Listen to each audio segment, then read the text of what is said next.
Na China, um vírus misterioso surgiu na cidade de Wuhan. O vírus é uma variante do coronavírus. A vacina se torna ainda mais urgente agora, com a confirmação de que a nova variante brasileira do coronavírus já circula em 10 estados do país. Após o início da pandemia do coronavírus, nós tivemos que fazer várias adaptações no nosso dia a dia. Uma delas foi o constante uso da máscara. Mas será que a máscara nos protege de outros agentes contaminantes além do coronavírus? Hoje, nós vamos fazer um experimento para tentar verificar o quão contaminadas podem estar algumas superfícies que nós costumamos passar a mão quando estamos em locais públicos e às vezes nós nem percebemos que estamos passando a mão naquele lugar. Para fazermos esse experimento, nós precisaremos seguir alguns passos. Primeiro, coleta das amostras. Segundo, inoculação das amostras, que vai ser um momento onde nós vamos isolar os micro-organismos que nós coletamos, e esse passo envolve alguns outros passos que serão mostrados durante o vídeo. E o último passo, verificar o crescimento dos micro-organismos que foram isolados nas amostras. Eu vou fazer agora a coleta das amostras de 3 locais. Essa aqui é uma bandejinha de amostragem que eu estou utilizando. Aqui estão as placas de Petri que eu vou usar para colocar as amostras e deixá-las isoladas. Aqui são as fitinhas que eu vou usar para fechar as placas de Petri, cotonetes para eu poder pegar a amostra e luvas para evitar que micro-organismos que estejam na minha mão, que sejam de outro lugar, contaminem a amostra.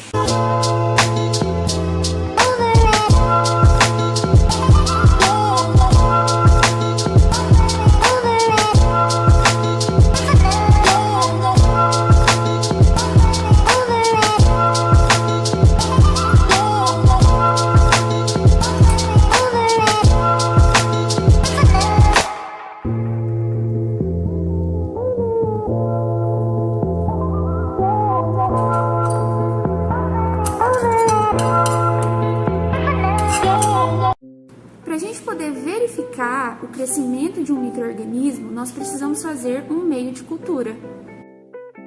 Os meios de cultura são insumos preparados em laboratórios e fornecem os nutrientes para o crescimento e desenvolvimento de micro-organismos fora do seu habitat natural. O meio de cultura que vamos fazer hoje se chama PDA, que significa Potato Dextrose Agar. O poteiro é referente à batata e o dextrose é um tipo de açúcar. O meio PDA é rico em açúcares simples que vêm da batata e por isso pode ser utilizado como local de crescimento para diferentes tipos de micro-organismos. Para a gente poder preparar um meio de cultura, são necessários alguns passos. O primeiro passo é fazer 2 cálculos. Bom, mas quais cálculos são esses? O meio de cultura, como vocês viram na imagem, ele vem dentro daquela embalagem numa forma de pó. Para eu inocular o meu micro-organismo, eu preciso adicionar água naquele meio para que ele fique líquido e depois eu possa colocá-lo na placa de Petri de forma que eu consiga fazer a inoculação. O que ocorre? Pensando em quantas placas de Petri você vai precisar, a gente faz esse cálculo. Como eu coletei 3 amostras, eu vou precisar de 3 placas de Petri. Cada placa cabe um conteúdo líquido de aproximadamente 50 ml. Então, no total, eu vou precisar de 150 ml de meio líquido. O segundo cálculo é relacionar a quantidade de ml que você precisa com a instrução de pesagem da embalagem. A embalagem do meio PDA me diz que se eu quiser preparar 1000 ml de meio de cultura, eu preciso pesar 39 gramas e em seguida adicionar a água na minha vidraria para que eu possa completar 1000 ml. Eu vi aqui que eu vou precisar de 150 ml, só que por segurança eu vou fazer 50 ml a mais, então no total eu vou precisar de 200 ml. Então fazendo essa relação aqui, eu verifico que eu vou precisar pesar 7,8 gramas do meio de cultura. Então após fazer esse cálculo, a gente vai para a etapa de pesagem.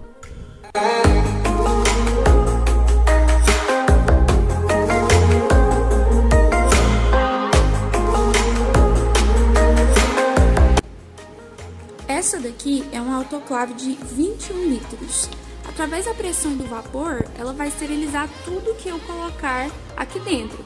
Que no caso, para esse procedimento, eu vou colocar o meio de cultura e todas as vidrarias que eu for utilizar durante o processo de inoculação. Aqui fora nós temos um manômetro, onde a gente consegue visualizar a pressão e a temperatura que está lá dentro.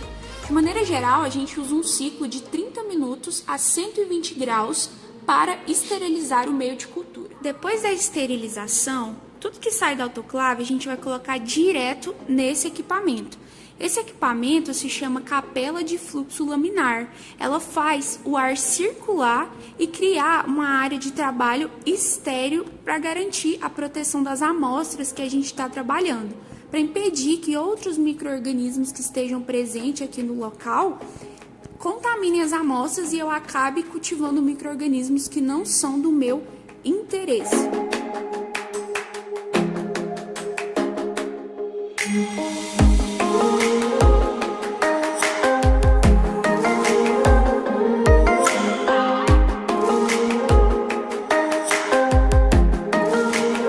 Após a autoclavagem dos materiais e devida higienização da capela de fluxo laminar, o próximo passo é distribuir o meio de cultura nas placas de Petri, que são as vidrarias ideais para o crescimento de culturas. O próximo passo é fazer a inoculação nas placas contendo o meio que já enrijeceu. Para fazer a inoculação, eu precisei pegar o cotonete que eu utilizei para coletar as amostras e encostar esse cotonete no meio de cultura para transferir os micro-organismos para aquele meio e dar alimentos de forma que ele possa crescer.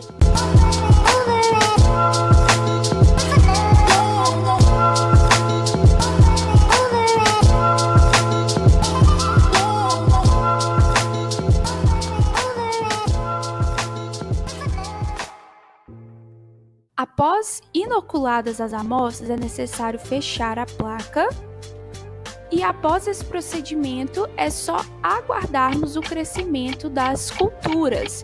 Nós iremos deixar essas culturas crescendo em temperatura ambiente.